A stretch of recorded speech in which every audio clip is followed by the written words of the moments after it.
16 or whatever he asked for independent prosecutors on all police cases. Right. I mean, think about the nature of that discussion, of having it. Because what you're doing is literally saying, if there's a police shooting, you can go out and say, I want Joe Jones from the block, the lawyer who I know, who I trust, to come in with the state's money and investigate this particular case, as opposed to a prosecutor from that office. You see a number of cases where they have to farm it off to another city or whatever. They did that with Ahmaud Arbery down in Atlanta. All right, it had to go to another county in order for the prosecutor. But somebody who's totally independent of the state, has no stake in the state. The state is not cutting their check. They haven't gotten elected by anybody. There's not no party affiliation that they have to worry about. Coming in independent, bring his own team on the state's dollar, since the state wants to prosecute. And let him do him or her do the independent investigation.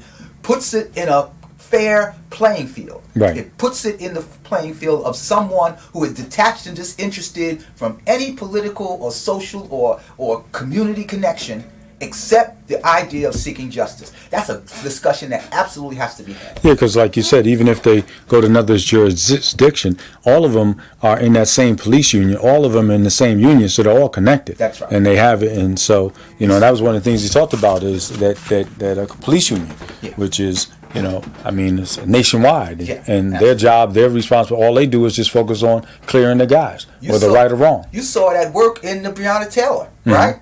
The black prosecutor was a prosecutor who was assigned to the case because the actual prosecutors from Louisville couldn't handle it, so they brought down an AG from another office.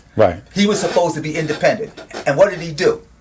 He did the nice white thing of protecting the white officers by saying, we didn't find any error in what the police did in the shooting there. Although one guy was shooting his gun randomly, so we charged him. He was literally siding with the cops without having ever done the due process on the investigation, because the jurors came out afterward and said, we were never presented with murder. So he led the people to believe something else was going on, when in fact there was nothing. He really did no investigation. He was supposed to be independent. Now they find that he's allegedly connected to the Republican Party. He's allegedly connected to Mitch McConnell. He was at a Trump rally. All that political affiliation has tainted the justice that should have been in the Breonna Taylor murder aspect of the case. Now remember, they already settled